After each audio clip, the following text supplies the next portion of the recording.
Hello, everyone, and welcome to Disney WTF, brought to you by the Walt Daily. And this is episode 43. For those that don't know us by now, we're a Disney couple. One of us is a Disney fanatic and one of us is not, but somehow we've made a way to make this relationship work. Yes. And after a brief hiatus, we are back. Yes. I feel out of the groove. You do seem out of the groove. Yeah, it's been a while. I feel like it's been a while. Well, maybe we should just do it more often then. And that should be the goal. How are you feeling today? I feel good. Yeah. It feels great to talk some Disney. I felt horrible not recording an episode last week. But, I mean, at some point, I guess you have to go out of town. And you can't bring all your podcasting equipment with you. So That's true. It happens. Yeah. That is true. How are you feeling? My allergies are acting up, but I played like 3 games of basketball today for the first time in a while, so I'm a little tired and a little sniffly. But super athletic. Yeah, but I feel athletic. I feel it. Yes. Okay. Headlines. Okay. First headline is actually not technically out of Disney, but it's related to the Walt Daily. The Okay. Walt Daily. Okay. In case you didn't know, Ricard.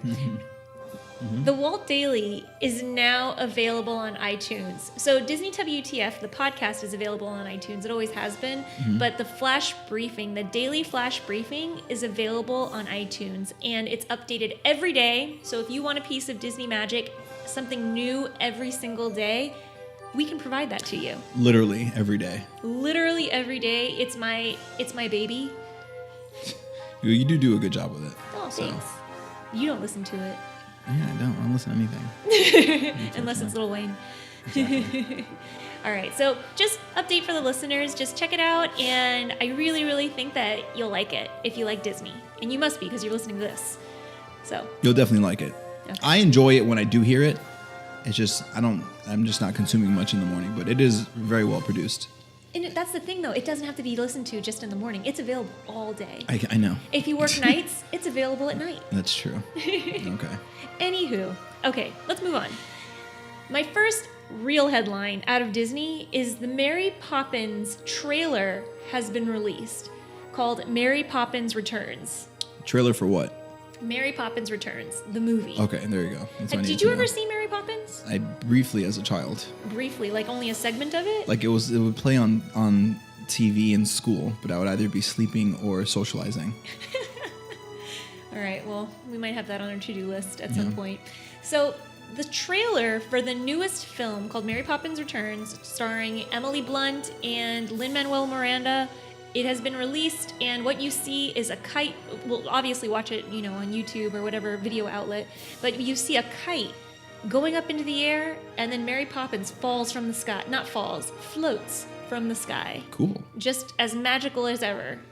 So, really, really exciting stuff. It comes out on Christmas Of this year. of this year. Wow. Well, It sounds like a long time, or no? it'll fly by. Yeah, it will fly by. I'm sure people can be like, it's October already. People are going to be saying that. People are already saying it's March already. It is March already. Isn't that crazy? It is crazy. I don't know. I how just to did feel. the thing. Yeah, that's what everybody I know. does. And whenever there's a Yeah. new month, Yeah. that's what everybody does. But anyways, so next headline. Flower and Garden Festival is still going on. Right now, the annual pass holder gift is a Mickey magnet. So Minnie doesn't start until mid-April, okay? And I'm telling you this as a headline, but also as a way of saying we need to do it. We gotta go. We do. I gotta get my magnet because my life won't be complete without it. Okay. All right? You do. Yeah, so. But do you have a preference of which magnet, or you don't care? Well, all of the magnets You need is my all of them. preference. And how many are there? There's 2. Okay, cool. So that's Did you find out the dates where it like changes over? to my I knowledge, remember we it's April spoke 8th. about it. Yes. April 8th. Okay. Why April don't we just 8th. try to go around that time? Our classes might be blacked out. Perfect. Jerks. So we're going to have to go twice, basically. Yeah. So sometime before that and sometime after that, Okay. which we're definitely going after at some point. So we'll figure it out. All right. I wonder if they're selling them like on eBay. Oh, they probably will. Yeah, look for that. Well, but why when I can get it for free? Because it might save us a trip. I say free. Well, I say free in air quotes because yes, like You paid for it. Yes, you pay for it with your annual pass. When I buy holder. fries, like a percentage of that fry purchase went to that stupid magnet. If they're Mr. Kamal's fries at Animal Kingdom, they're worth it. Don't talk bad about my fries at Animal Kingdom. So yeah, all right. Last headline. It's not quite 100% out of Disney, but Disney podcaster Ricky Briganti of Inside the Magic, who is one of the reasons why I started listening to podcasts in the first place, is walking away from Inside the Magic. Really? Where's he going? In a long letter, it didn't quite specify where he was going, but he is going to be stepping down from his role there.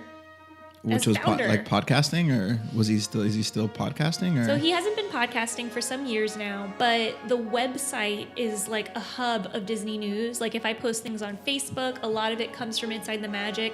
Somehow they always seem to know things first. How do they do that? Because they're inside the magic. They're on the inside. We're like on the outskirts. They're like, guys, this is not a secret. It's our title. We're inside it. We know. This is not a surprise. Yeah, so he's stepping down, and it's kind of crazy because I just think about, like, because in his letter that is available to read on their website, he said that, like, he started the first episode, like, he was the first Orlando-based Disney podcast. Mm-hmm. And I would say probably one of the first, like, real Disney podcasts, because this was in 2005. Yeah. 13 years ago, like, when podcasting wasn't as big as it is now. Wait, are we the first Disney podcast out of Miami? Probably not. You think there's more? I think there's more, but I can't confirm nor deny. Okay. Well. But I really have no idea about that. Okay. But anyways, so it's pretty crazy. Like my brother Matthew was the one who introduced me to Inside the Magic, the podcast, and I remember just like, even if I didn't want to go out of the house for a run, let's say, or just go anywhere and do anything, if I put on Inside the Magic, it kind of gave me that little bit of boost, you know, oh, I have something cool to listen to when I do my activity or whatever it may be. Yeah. So definitely bittersweet, but I'm sure he's moving on to wonderful things. Yeah. So good for him. He's from Miami. Oh, that's interesting. Yeah. Actually, that's interesting. But all right, that's it. That's all the headlines I got. Cool. Not a big Disney news week, I will say, but you know what is big? The topic that we're doing today. Yes, which I don't know what it is. So today we're going to talk about living with the land. Ah, yes, you did tell me this. I did tell you I this. forgot. What are some of the things you can remember immediately about living with the land? Living with the land, the thing that gets me about it is their fake rain that they try to do. Oh, okay, good. We're That's gonna talk what I really more about remember. that. Yeah. And No. it's just because I'm like, this could be better. I was just like, going through, this could be better, but we're gonna it's talk there. more about that. We're going to go into some detail about it. I mean, there's just so many fun things about this ride that I feel like a lot of people, maybe even Disney people who maybe don't know about it. Yeah. So get ready because it's going to be awesome. Well, I do remember, I think when we rode it with Michelle, your sister-in-law, I think she was like, this is my favorite ride. And I was like, what? Like, why? You know, like, so I'm pretty sure it's a big deal. Yeah. I just don't know why. Well, let's do it. All right. Just make believe you're a tiny little seed. A tiny little seed that's reaching up. So, first things first. Living with the Land, I'm going to put it out there too, is one of my favorite rides at Disney. No, it's not a thrill ride. No, it doesn't have some crazy like Walt connection necessarily. It doesn't. It's Like, weird. I mean, there are one that we're going to talk about, but you know, it's not crazy anything. But yet it still remains one of people's favorite attractions on property. And a lot of people will say that it's one of the most underrated attractions on property. Yeah, but I can see that because, and I'm now like that I'm thinking about it. Like, I'm really glad we're going to talk about this because I really do not understand like why people would want to go on this multiple times. I really don't. Okay. The behind the scenes thing, yes, Mm-hmm. because I know they have some behind the scenes stuff. Mm-hmm. But like the ride itself, I cannot understand why I have also been on that ride multiple times. Like I don't know why I keep going on it. I know it's because of you, but I don't know why I keep saying yes to going on that ride. Anyway. Well, and speaking of going on this ride multiple times, I'm going to venture to say that of all of the rides in Walt Disney World, that this is the one ride that I've ridden the most. Interesting. Out of all the rides. Some of the reasons behind that is because it's a must-do for me whenever I go to Epcot. Even if I'm only going to ride 2 rides, let's say 2 rides or 1 ride even, and then go to World Showcase at Epcot, I will ride this ride. I mean, part of it, it usually doesn't have too long of a wait. If it does have a 45-minute hour wait, no, I might not wait for it. But somehow I always end up riding this ride. And every single time it just it's super relaxing and super majestic. I don't know what it is. Okay. Well, why? Okay, let's talk about it. So, a little history about this ride. It was an opening day attraction. So Cool. on October 1st, 1982, when Epcot Center opened, which I'm wearing an Epcot Center shirt today. Nice. Appropriate. I'm not. No, you're not. But it does have Mickey on it. It does. So this ride was a part of those opening day attractions. At the time, it was not called Living with the Land. It was actually called Listen to the Land. And it had a super catchy tune to go along with it. I should have stuck with that one. Listen to the Land. Yeah. Why do you say that? I think it's a better name. Like you... Because a lot of it is audio. Mm-hmm. And plus it doesn't look good. So. Aww, I think it looks great. Yeah, but no, I think well, listening to the land. Listen to the Land. Listen to the land. Okay. Well, I think it maybe instead of living with the land, listen to the land. Maybe that little change makes it a little bit more deeper. You know what I mean? It makes it more introspective, and you have to. We're listening to the land, but what are we listening to? And that's what you have to figure out. But I think they might have changed it. Maybe it was they pivoted, right? So maybe they didn't have all the livestock stuff at the end. Not livestock. Greenhouse stuff. They did. They did? Mm-hmm. All that stuff was there? If you would let me finish the history. Okay, go. Yeah, but yeah, that was there. And actually this ride relatively has undergone basically no refurbishments whatsoever. I can tell. Now, we're not going to touch it. Don't touch that one. They hire a new engineer. Don't touch that one. Don't do it. Yeah. Don't you do it. That's funny. So some of the changes that have happened is that, so originally it was Listen to the Land. It did have a catchy tune to go along with it. A nice little song that was super nice, actually. I wonder why they took that out. The opening scene was not as it is now. So it was called Symphony of a Seed, and it showed how a seed would go and to grow into something.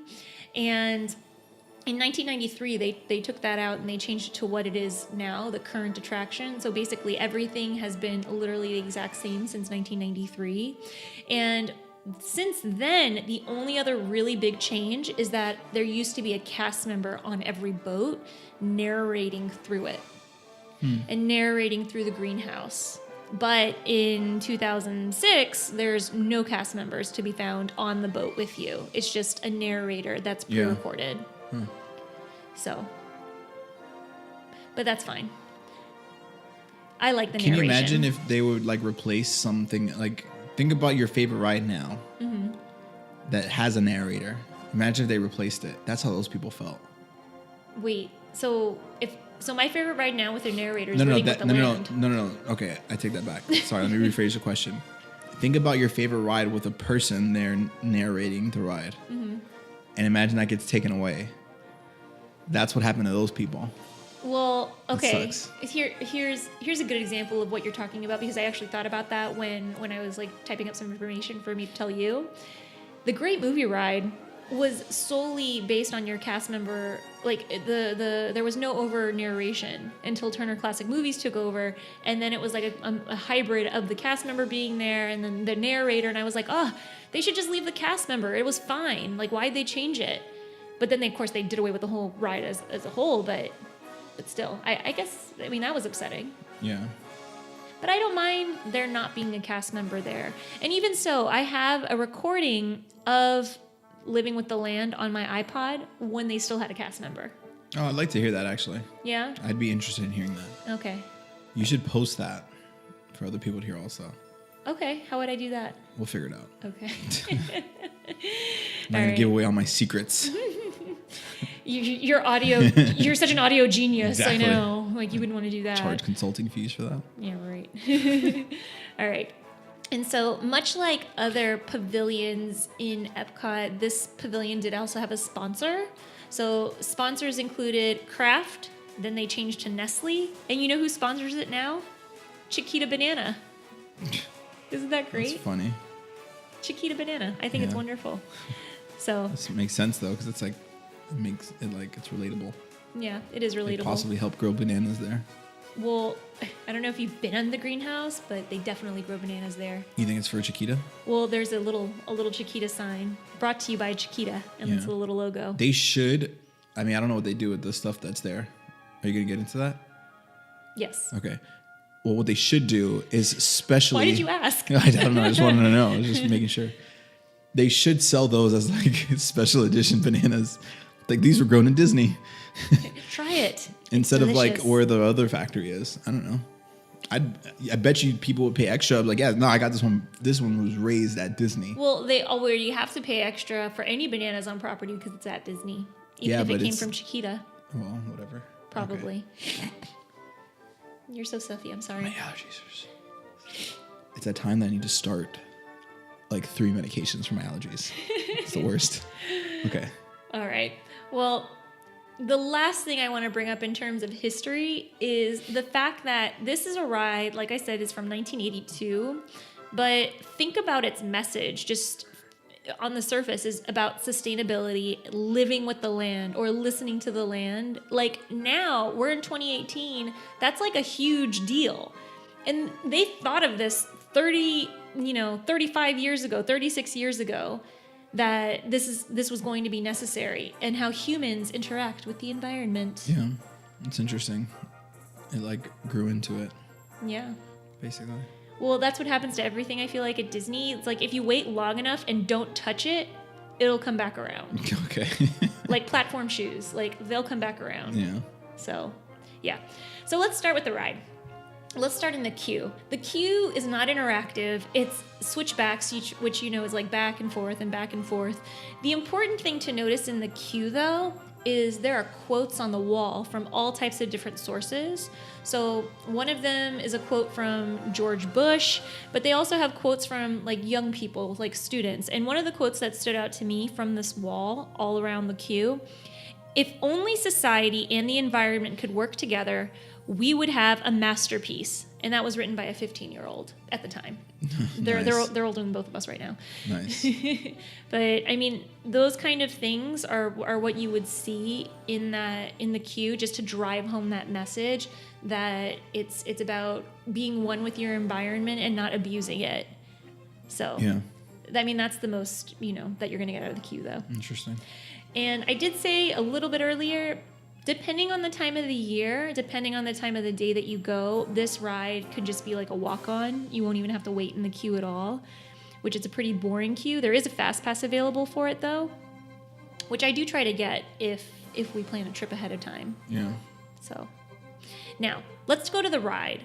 So the ride is a hybrid between like a dark boat ride and the greenhouse portion, obviously, right? It feels like you're outside. Exactly. Yeah. But it's completely air conditioned. Yeah.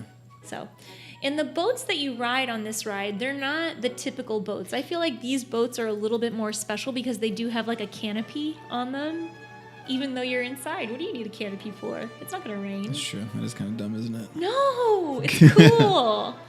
It's like when you Well, it's because it makes you feel like you're outside. I think that's why that canopy is there. Well, it makes you feel like you're outside. that's exactly what I'm saying. So, Okay. did you ever like put a tent in your living room or in your bedroom? And I built those Yeah, so why did you do that?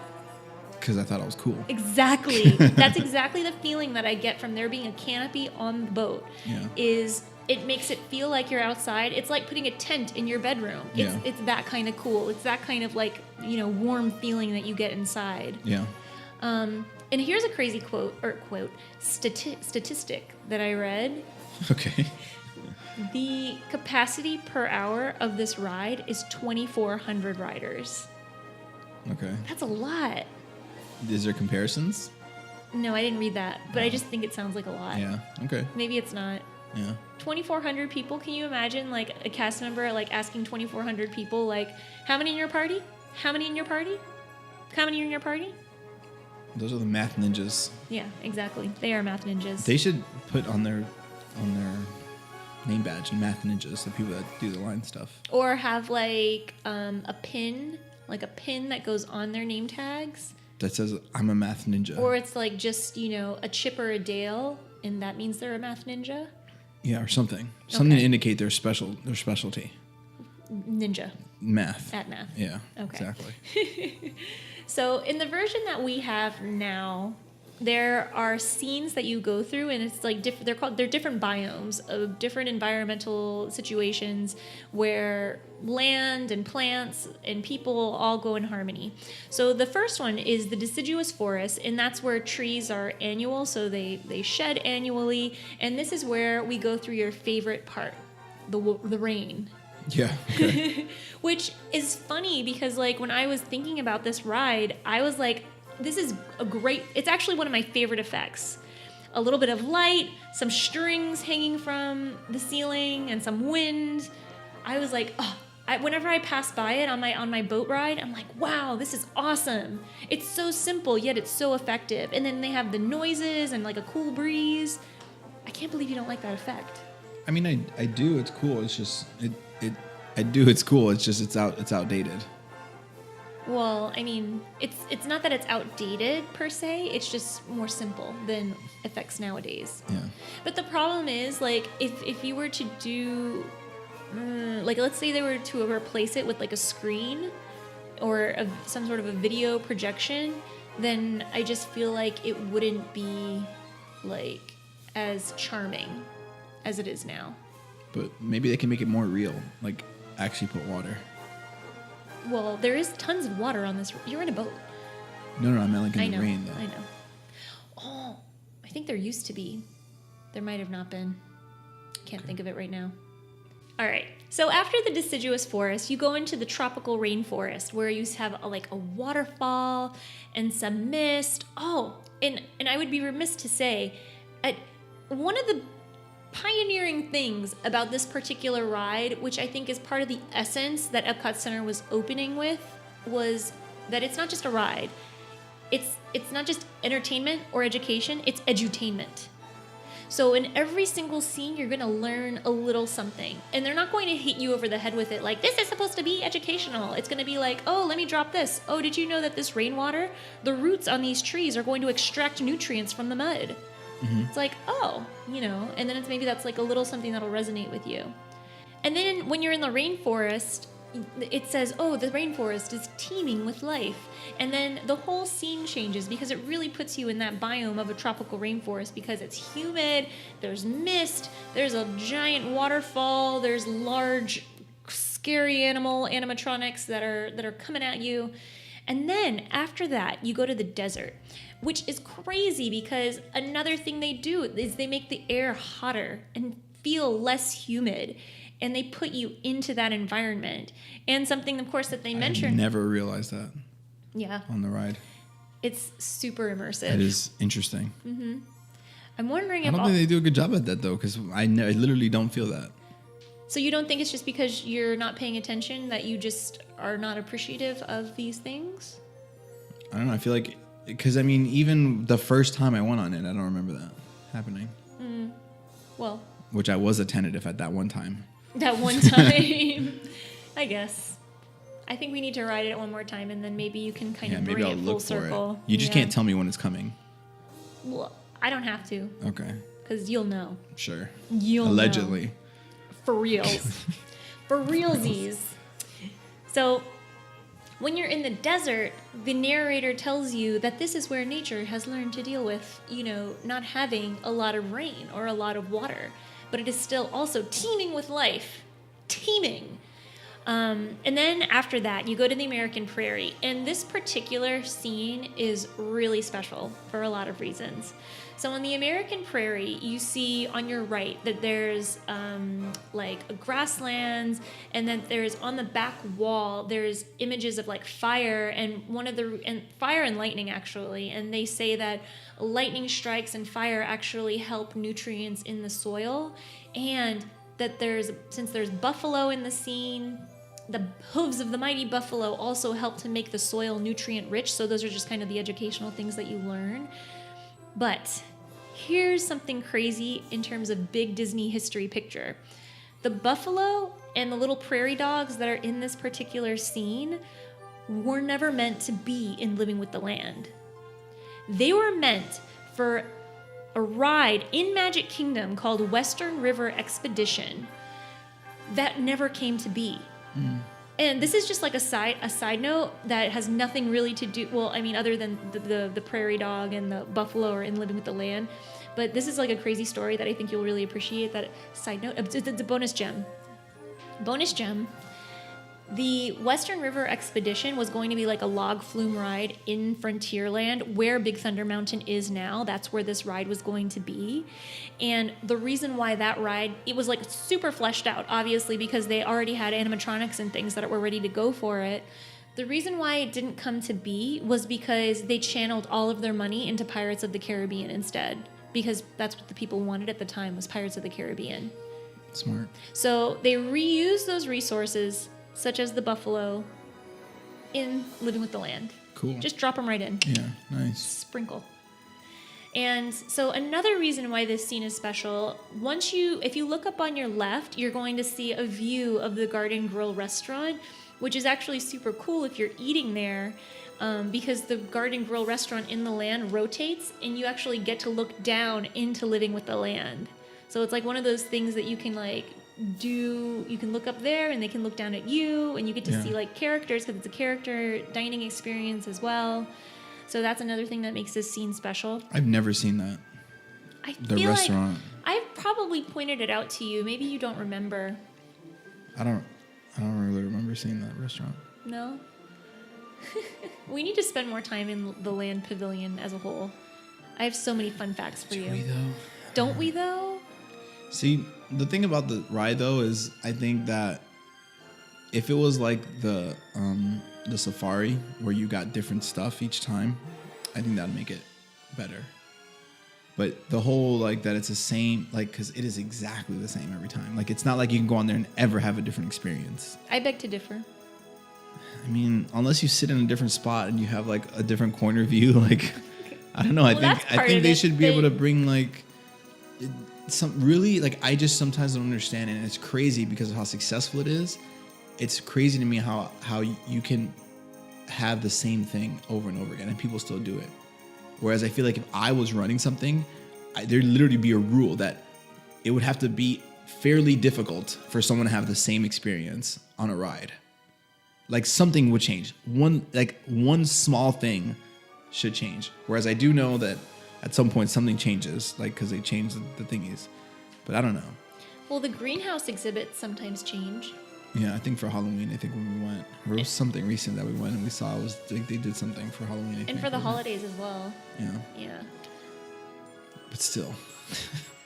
Okay, well, I think that what you're saying, though, is such a general thing. Like, it has nothing to don't take it out on Living with the Land, because this is any ride. Yeah, no, this is every ride. But this one in particular, because it doesn't have a person, right?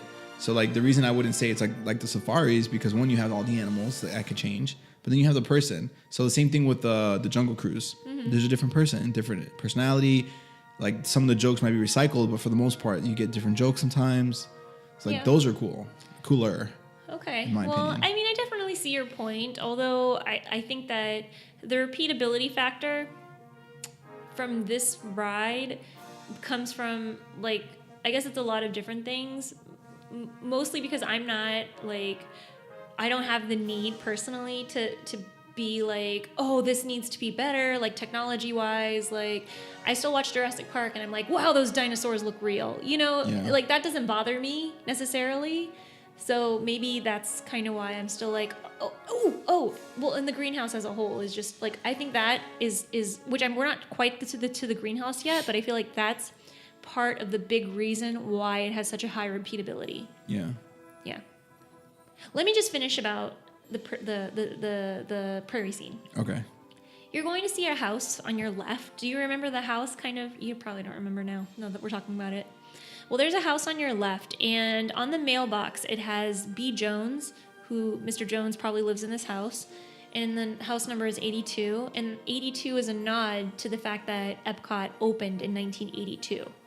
So you'll see that on there. Another hidden detail of this scene is that the dog on the porch of this house is the same type of dog that's used in the Carousel of Progress.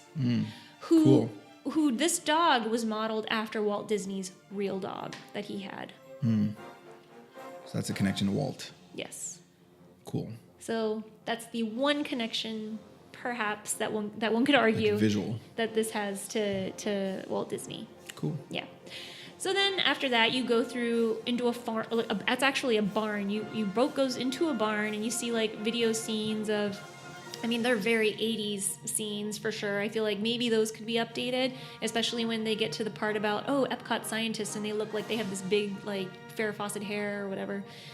And you see how people are living with the land, literally, how all around the world they're adapting to their environment to be able to grow and sustain crops. Mm-hmm. Yeah.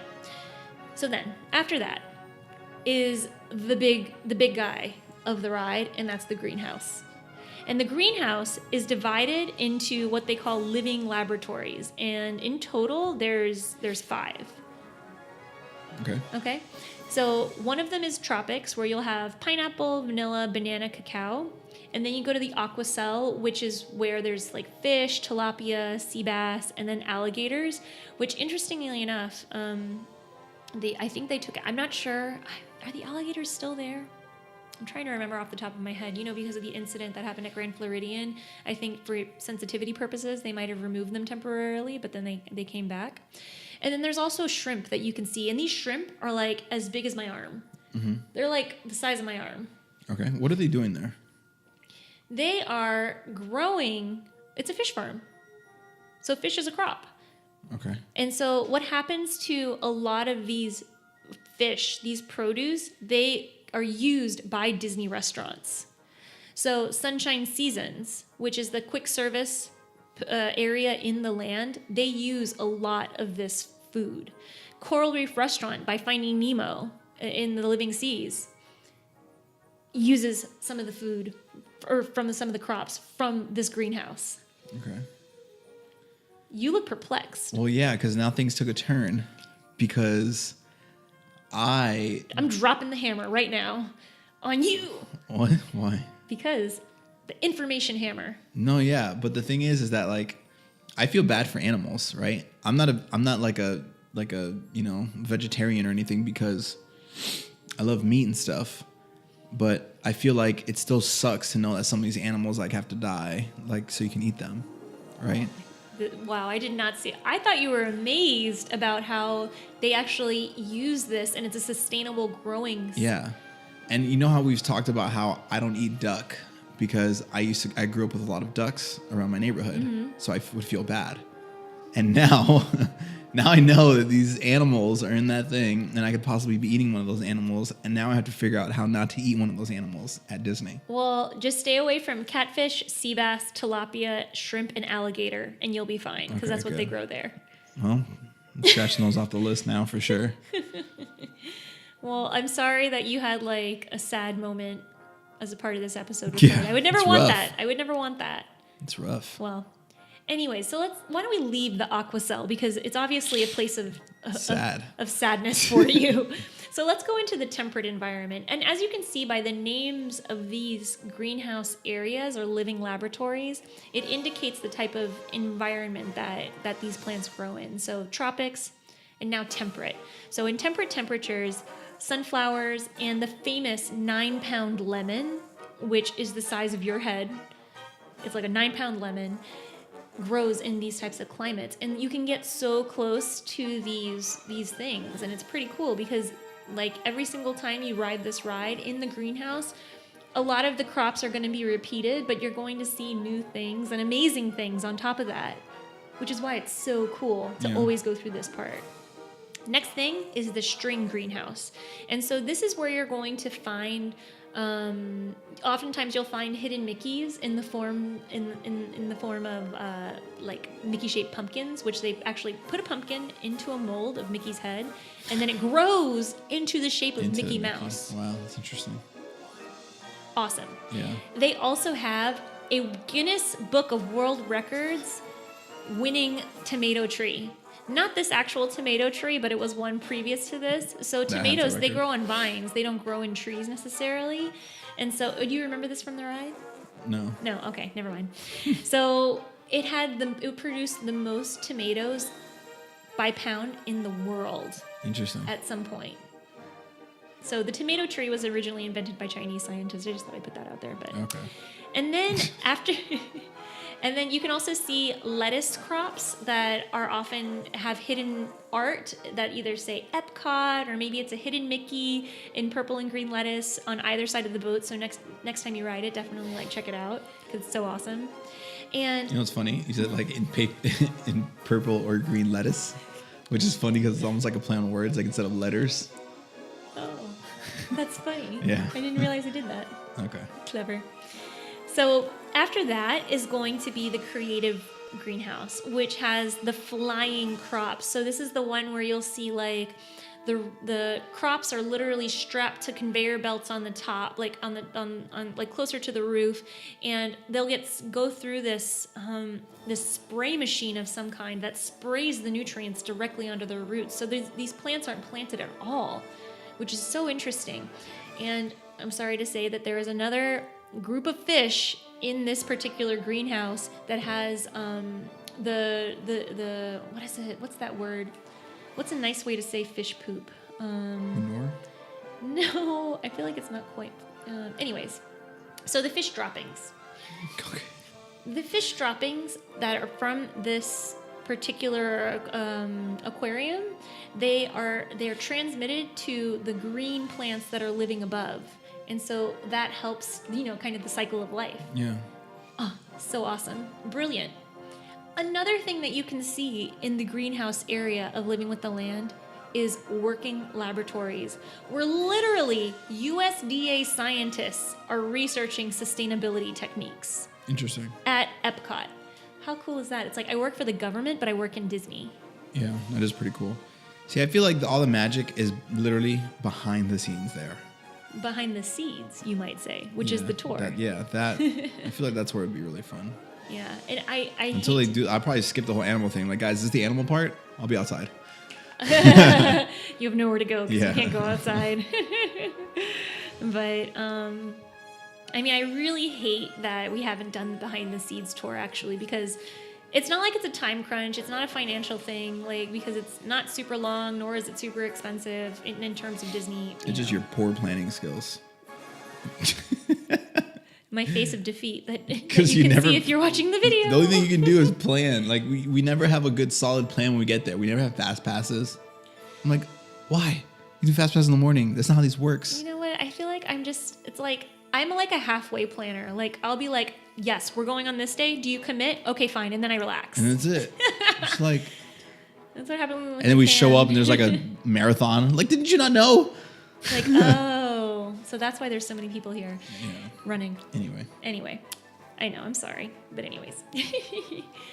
I think that to bring it home, the part that I love the whole ride. I think it's a combination of nostalgia because I have ridden it literally probably the most times of any Disney ride since I was little. Is it a must-do for if you have only one day in your lifetime at Epcot? Maybe it's not, because it is a slow-moving ride. It's so relaxing, though. It is just one of the most relaxing rides on Disney property, I would say. And see, it's funny though, because you say relaxing, but like it could be also perceived as boring. Huh. Which, some people, that's not what they're at Disney for, Some people are at Disney because they want like High exciting thrills and- Disney stuff. Not definitely not high thrills, but more of just like exciting visuals and like I don't know. I do understand that when I get on there, I do feel fairly relaxed and also bored. Relaxed to the point I will nap. Yeah, exactly. Well, something But you're right. something I've always wanted to do, and I have such a brown thumb, but I've always wanted to have my own little like animals. I don't want animals. Vegetables. And like I really would love to just live literally off the land, and so I'll never have to go to the grocery store ever again. Like that's one of my that's one of my dreams, and I see that Disney can do this like nobody's business, and there's always crops there. Like they're amazing. Yeah. I definitely need gardening techniques. Oh, Flower and Garden. Oh God, this episode is so appropriate because it's Flower and Garden Festival right now. So, anyways, I think that if you don't have appreciation for this ride, take some of the facts that I've given you and ride it again and see if maybe you can appreciate the less high-tech scenes that are there. Appreciate them for what they are. Although it does scare me, I will say that if they're not going to update it, I don't want them to do away with it. Yeah. Like they did to Ellen. Not Ellen. So, yeah, that's all I got, Richie. Cool. All right. Well, I learned some stuff. I hope other people learned some stuff. I don't think you did. I learned stuff. Did you learn appreciation? I don't know if I appreciate it more per se because I like still you- think it's boring. Like, I feel like you missed a lot of things when you rode through. So Yeah. maybe if we have that second ride through, like I suggested to other people, you I just might feel also like do it. with the couple changes, like the whole maybe bring back somebody in there to help me learn stuff. Because you know what it is? Maybe that's like the whole behind the scenes thing. I do feel like that ride is amazing because of the greenhouse stuff. But I feel like to get the real good experience of that, I think you have to do that tour. Yeah. Really. Okay. Well, I But- think that's something we should plan for maybe our flower and garden trip that Maybe. we're gonna have. Anyway, if you are watching right now on YouTube or Facebook, we'd appreciate you to like, share, and possibly subscribe. And you can see what we look like. You can see the Mickey gear that we rock and have on our table. But if you're listening on iTunes or SoundCloud, subscribe there as well. Leave us a comment. Let us know what you think. Medium.com/The Walt Daily. We're going to have the WaltDaily.com website coming soon. Anchor. Anchor.fm/The Walt Daily. Yeah, you can in your web browser. If you go to www.anchor.fm/The Walt Daily, you'll be able to find her briefings, which are amazingly produced. Which are also, again, available on iTunes They're now. on Which is iTunes. awesome. I'm so excited. And yeah, I hope And- that everybody likes them. And add her to your add the Walt Daily to your Alexa briefings. Once that's up and back and running, that'll be on your Alexa device. And Google Home one day will be coming soon, I'm sure. I like how you say, I'm sure. One day. We One gotta day. we gotta look into that. Yeah, we will. And thank you, Richie, for joining me on this greenhouse journey. Yeah. And thank you all for listening. We so very much appreciate it. You have no idea how much we appreciate you hanging out with us for a little bit. And we hope it brings a little bit of magic to your day wherever you are. And we'll see you next time. And listen to the land. Just make believe you're a tiny little seed. Goodbye.